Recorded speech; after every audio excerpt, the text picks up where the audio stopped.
It's intermission time. It's great to get out to the movies. I'm Megan Braun, and I host the Intermission podcast produced by the Synagogue. And today we have Charli XCX. Hi. Hi, how are you? I'm good. How are you? I'm good. I'm very excited to be here. I'm excited to have you and talk about your film and all the movies that you love. For the listener who happens to not know who you are, can you tell them who you are, what you do? I am Charli XCX. It feels weird to say that, but it's true. I am, and I'm a musician, and a writer, and an actor. You're Now, an actor. I guess, which is I've never actually said that before in an interview. So yeah, felt a bit weird, to be honest. Yeah, we're going to talk about that a bit because you have a lot of acting coming up. Yeah. Which is exciting, a cool transition for you. I love it, to be honest. Yeah, it's I'm really, really, really enjoying it. More than music, to be honest. Really? Oh my God, yeah. Wait, explain. Well, it's like I've been making music since I was 14. Mm-hmm. And especially when you're kind of doing it in like under the guise of kind of like a sort of major label system, it's like you can obviously switch up the way that you release a record, but it's sort of the same. It's like, you like write it, you like shoot all the stuff, you release a song, or maybe you like drop the whole record, or like however you're gonna do it, you promo it, you tour it, maybe you do a short tour, maybe you don't tour, but there's some kind of a performance element, and then you do it again. A bit redundant. Not redundant, but for me, it's just like I've been on that hamster wheel now for, nearly like, I guess like 20 years. And I definitely still find so much joy in the process of making music, for sure. Like I love being in the studio. I love the creative process. I love like shooting things, and I love the whole like ideation period, for sure. Yeah, I don't know. It's like I've there's something a little tiresome about it to me, but it's just because I've been doing it for so long, and I've always tried and find ways to challenge myself and things like that. But I think that I was really craving a drastic creative pivot, and I'd been really interested in acting for quite a long time, but very nervous to embark on that journey. So I was like sort of studying a little bit on my own. Like I was doing a lot of like script analysis courses and things like that, acting classes. Oh, cool. Yeah, like because I it's like there's nothing more annoying than like someone showing up and being like, I can do that. And it's like, can you? Have you trained? Have you like put the hours in? And of course, I still will never have put the hours into learning about acting as a craft as so many others have, and I'm aware of that, but I would like to be trying my best to just educate myself as much as I can. So I was kind of doing that for a while and just watching and like talking to a lot of people, trying as much as I could to learn from anyone who would let me like pick their brain, basically. And then I kind of started like auditioning for a few things and meeting a few people to talk about roles and projects, and then it kind of like began to happen, and I felt very, very excited about it, and was really kind of like wanting to start like slow and small, and not sort of like overexert myself in a way that I wasn't ready for. So that's what like a lot of the early stuff has been like. I'm in this like the new Greg Araki movie, and that's like a very small role, but like my dream to work with Greg, there's like a few other like smaller things that was kind of like me like just like experiencing being on set in that kind of a capacity and just trying to learn. So, and it's so exhilarating for me because you have no control, and in music I have control of everything, and like I think sometimes in acting, and now that I'm like producing things, like I have more control in elements of what I do in film, but sometimes it's like, you just don't have any control, and that's a thrill. So, yeah. It makes me think I may have said this on the podcast before, but like I took an acting class for the first time, like as an adult this past year. And I just remember it was very intoxicating, but the feeling of feeling so bad and like so awkward and foreign, it just is acting is so strange because it's every part of your body is part of the performance. I guess with singing and performing, it's the exact same thing. It's your body on stage and your voice. Yeah, but it's different though. You know, it's like it's my experience is that there's a lot more precision with acting. And my God, I don't know. Like I don't know. Like I'm just trying to figure it out and whatever. I'm definitely not like the person who has the answers, but for me, like performing on stage, it's like it's not like it's not precise. It's not like I have to hit a mark just because that's not the way that I perform. And yeah, I don't know. It's like I know what you mean. It's like everything is on show. Everything is very vulnerable. So vulnerable, yeah. And that is kind of scary. And I don't think I've ever once thought, oh my God, I'm really amazing. Like, I mean, because I think that would be crazy. Do you know what I mean? Yeah. Like, I was like, even speaking to some of my friends who are actors who are, you know, so fucking like amazing and, you know, have had really great long careers. They're like, I'm so embarrassed, you know? And I feel like that's just kind of maybe a part of it sometimes. And exactly, yeah. It's like, you know what I mean? It's very raw, yeah. I think. I wanted to bring up, so obviously you have been making music, like you said, since, what year was your first album? I think my first like real album came out in 2013, I think. Yeah. And then the tie-in to films, which I think is pretty cool, is you are doing or had already done the soundtrack and album for Wuthering Heights. That's going to come out next year, right? Yeah, Feb 13th. Can you tell me anything about that project? Yeah, I mean, that kind of came about because Emerald Fennell, I got this text from her. I didn't have her number. We'd met like once in passing at a party. We weren't really that connected. And I received a text from an unknown number, and it was her. And this was probably now like end of 2024, I think. And she kind of was like, hey, I'm making this film like based on Wuthering Heights. I would love to send you the screenplay and see if you are interested in doing a song. And I was like, yeah, of course, for sure. And so, you know, I kind of like devoured the screenplay. And I think because I was so in the middle of my album campaign for Brat, I was like really craving something so different and polar opposite to the world that I had been inhabiting and the music I'd been creating and even the sort of persona of it all. I was like really just wanting to go like elsewhere creatively.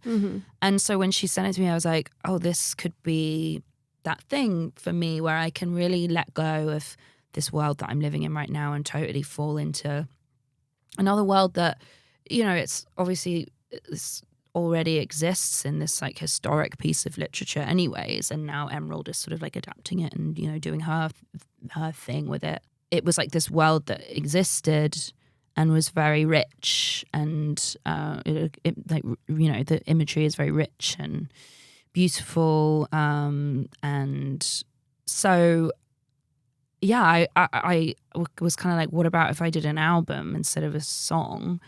And she was like, yeah.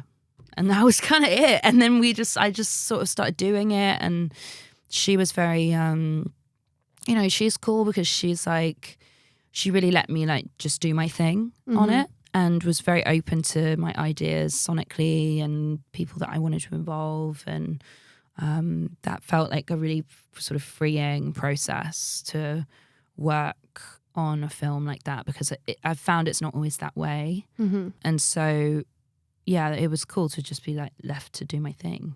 This is a question I ask everyone that comes on the show. Take it however direction you want, but if you were to pick a film that describes where you're at in life right now, what comes to mind?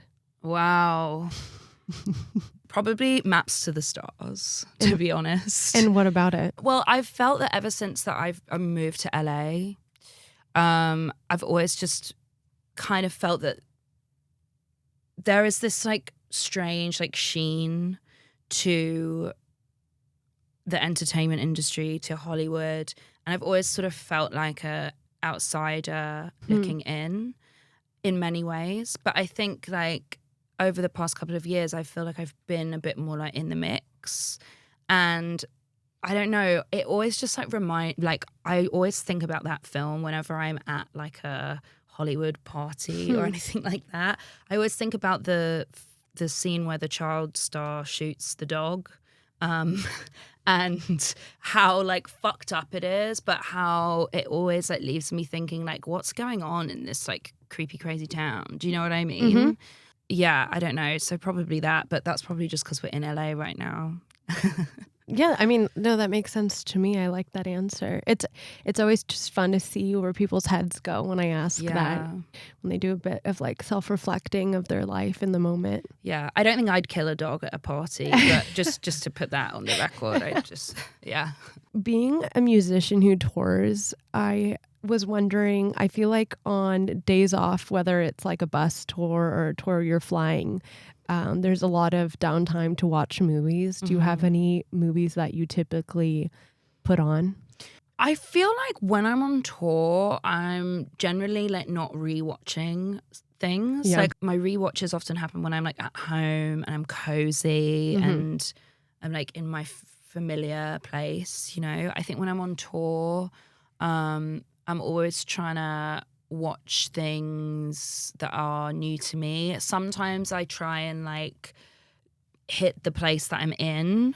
Sometimes it gets a little hard, especially in America. I'm like, I'm not going by state. Do you know what I mean? But like when I was in like Paris recently, I was watching a lot of Godard, and like when I was in Italy, I watched La Notte for the first time.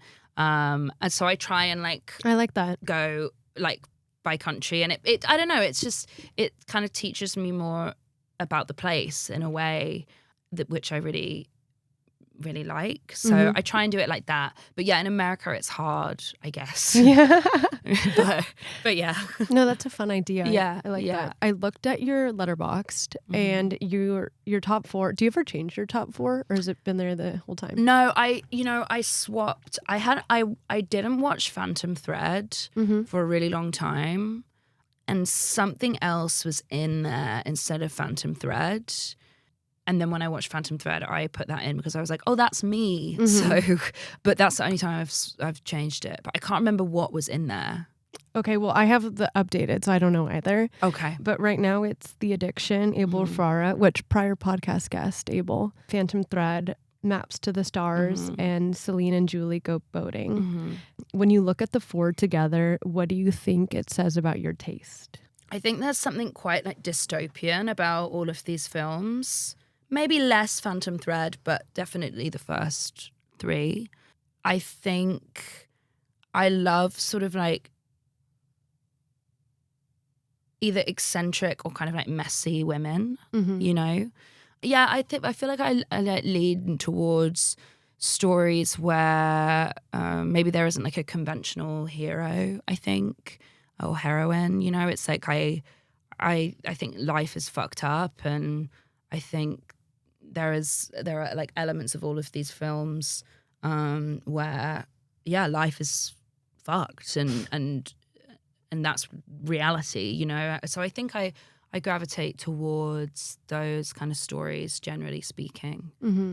If I was gonna swap a film out though, I'm not gonna say which one, like they're all sort of eternally in my top 4, but I watched this documentary called Unzipped.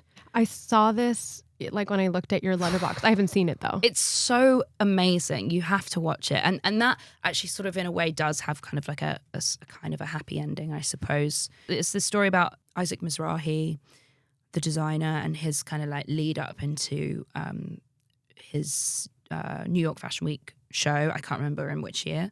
Mm-hmm. And it's kind of like really just about an artist's creative process, all of the kind of hurdles that they come up against, and the competitiveness, the self-doubt, the stress, the pure joy, the references, like why they even do it.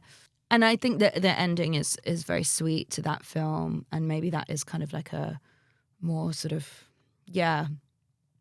happy reflection on life and creativity, which is maybe not my normal taste, but I really, really loved that documentary. You should check it out. It's cool. I will. I also think we have similar taste. I say this a lot on the podcast, but I also like things that are a bit more messy and dark. And so I have a harder time with like a happy ending movie because it just feels a bit corny to me. Right. And like kind of unrelatable. Like, right. Interesting. Yeah. Was the doc recommended to you? Did you know it was going to be something you were going to like? My friend Haley Gates made this film called Atropia that won Sundance last year. Mm-hmm. And she's in my film, The Moment. And I saw that she had like posted about her film. And I saw like one of the comments was like this person being like, this, like just a glowing, like lovely, glowing like review of her film. Mm-hmm. And Haley had sort of commented back and was like, thank you so much. And was like such a fan. I was like, who is this? And it was the director of Unzipped, whose name is Douglas Keeve. And yeah, I was like, oh, let me check this person out. And I found it really hard to find the documentary, so I had to ask a few people around for a link. And yeah, I just thought it was just so brilliant, like so brilliant and so emotional, and just a really incredible portrait of what it is like to be an artist. And yeah, like a great snapshot of somebody's creative process. And I found it really charming, and Isaac Mizrahi is so funny and fabulous and charming himself. And yeah, it was just, I really, really enjoyed it. And it also looks fucking amazing. It's so stylish, and it's kind of like the fashion documentary, it's great. And I went on a kind of bit of a tear after that. I watched Catwalk after that, which is, you can actually just watch it on YouTube. And that follows Christy Turlington as she goes from like New York, Paris, Milan on one season. And that's also very beautiful as well. It's like a really cool like documentary, and all the girls are in it. And it's like, yeah, it's just very interesting. Different thing, but it kind of, I fell down that hole of like fashion doc stuff. Yeah. I love documentaries. I'm excited to add these to my, I already added Unzipped to my watch list, but I'll add that as well, because like, yeah, documentaries to me are like the pinnacle of, it's art and you're absorbing someone's craft. Like you said, they can be so beautiful, but then also you're learning. So it just feels like you're hitting, I always fucking mess up expressions. Two birds with one stone. There you go. Yeah. Yeah. Have you seen the Metallica doc? Yeah. Yeah. That's it. I really enjoyed that. Have movies ever changed how you write music? Like structurally, or just flipping a perspective?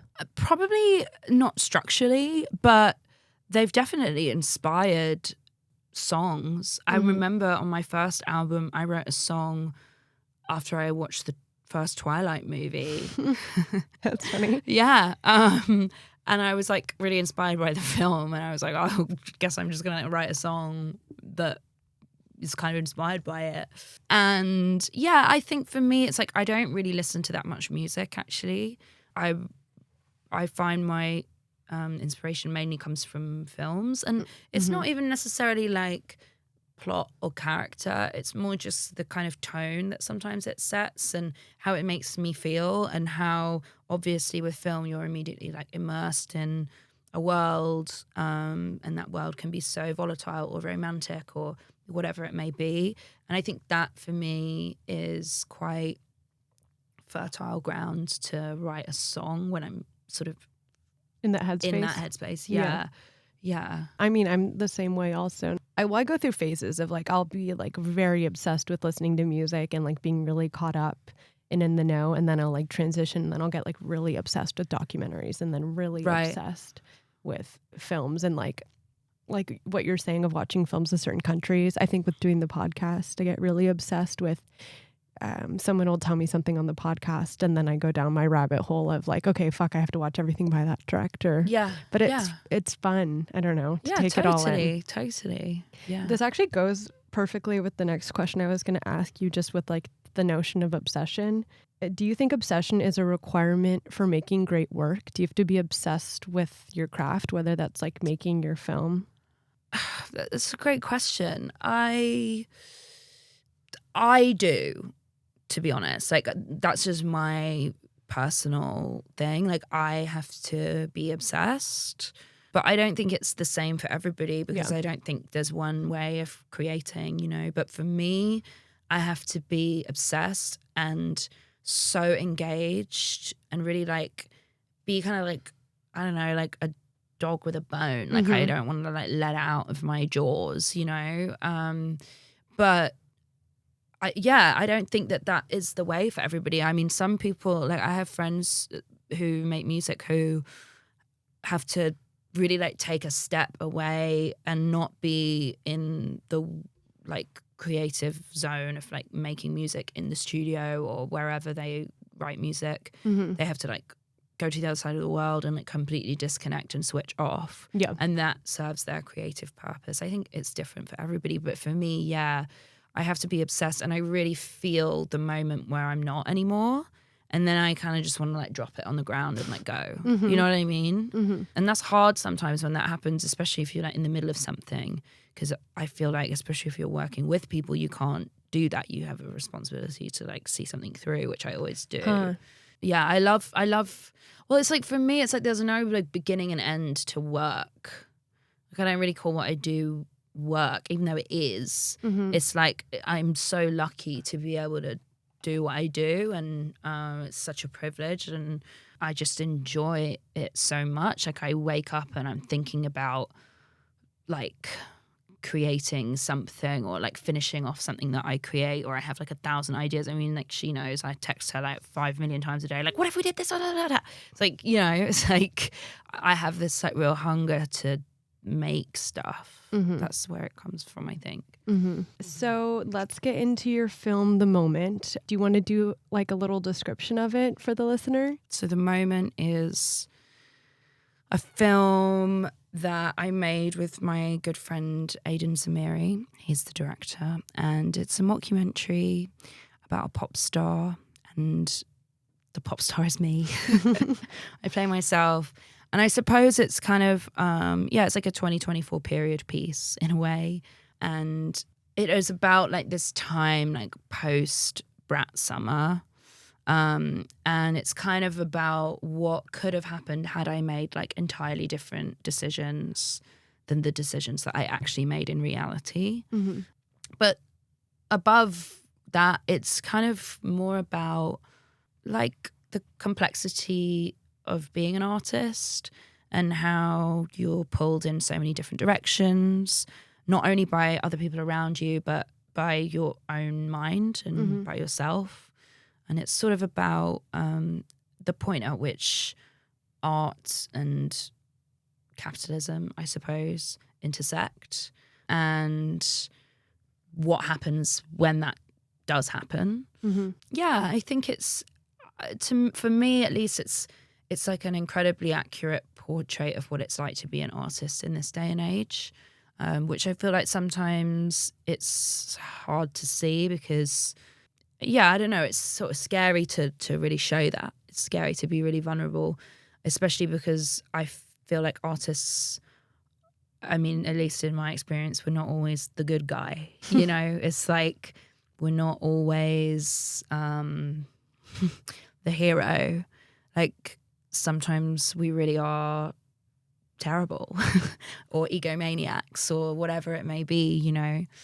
And I think this sort of goes into elements of all of those things. I think it's quite a human portrayal of what it's like to be an artist.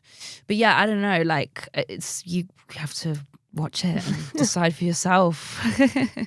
Was there a moment that you realized, I guess because you didn't direct it, but like the director or you in collaboration realized like, we don't want this to be a traditional documentary. It's going to be a mockumentary. Yeah, no, we knew that from the beginning. I mean, that was like a big part of when I kind of wrote the outline, that was like a big part of it. Mm-hmm.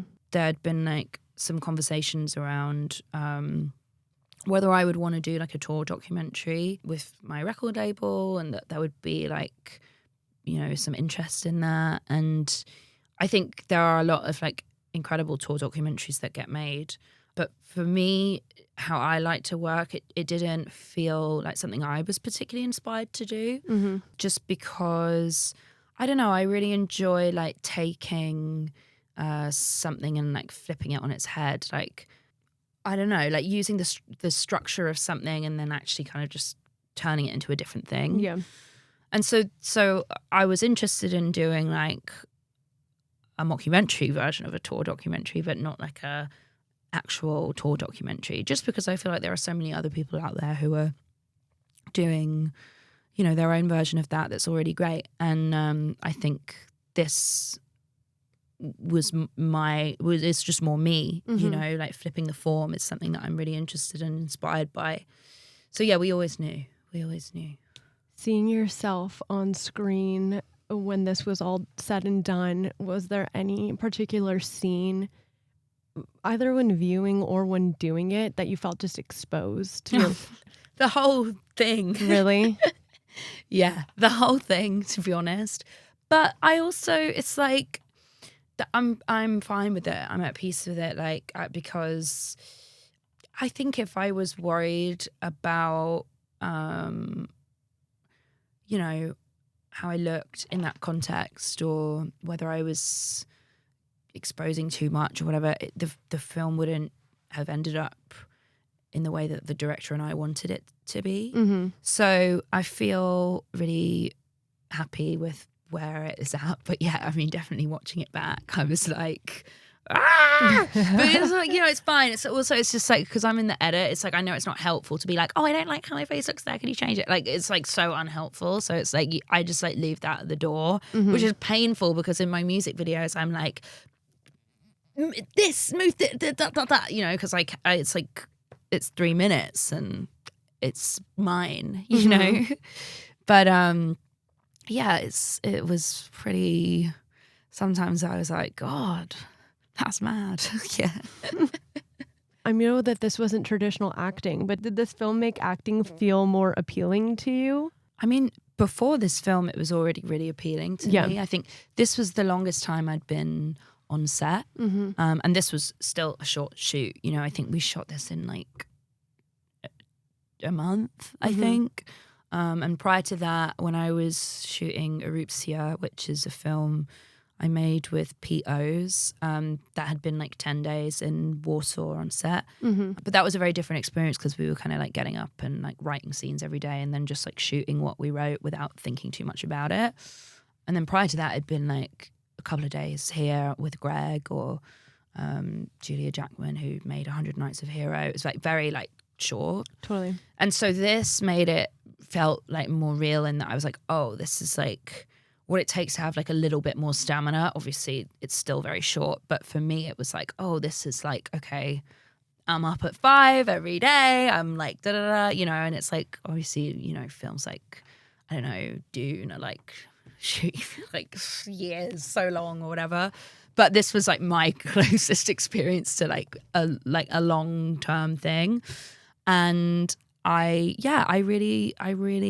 just felt so inspired. And I felt, like we really kind of built this bond, all of us together working on the film, as you do, and it felt really like a family, and that was really special and kind of felt like a once in a lifetime experience. And I would love to, do more and be a part of making films, because to me, film is just such a wonderful art form where I feel that I can like truly escape, like as a viewer. I mean, you know, like when I'm watching a movie, I just feel so transported. Like I was watching like Beauty and the Beast the other day, the Jean Cocteau movie, and I was like just like lost in like the most best, perfect, incredible way. And I felt so, transported into like another realm. And it was just so fabulous. And to be able to be a part of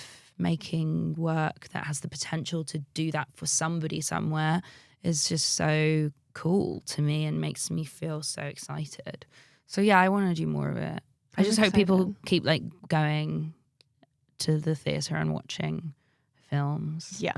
That is something we talk about all the time on this show, especially because we have a ton of independent filmmakers and everyone's like, I mean, it's so disheartening to see what's like happening with the film industry right now. And that's also partially why we named the show Intermission, just a bit of a nod to like being at the theater. Like that is where we should all be watching our movies. Yeah, I completely agree. I think I love going. Like, I love going to the movies. I went to see Zootopia 2. I've been hearing good things. It is fucking great. Okay, cool. Like, you have to go. Okay, cool. It's so good. I love that. It's so good. I mean, they don't need help. They're like, I think one of the only films that like made like their money back this last year. I could be wrong there, but like, you should still go. Like, it's like a great film. But I feel like there's so much good stuff coming out.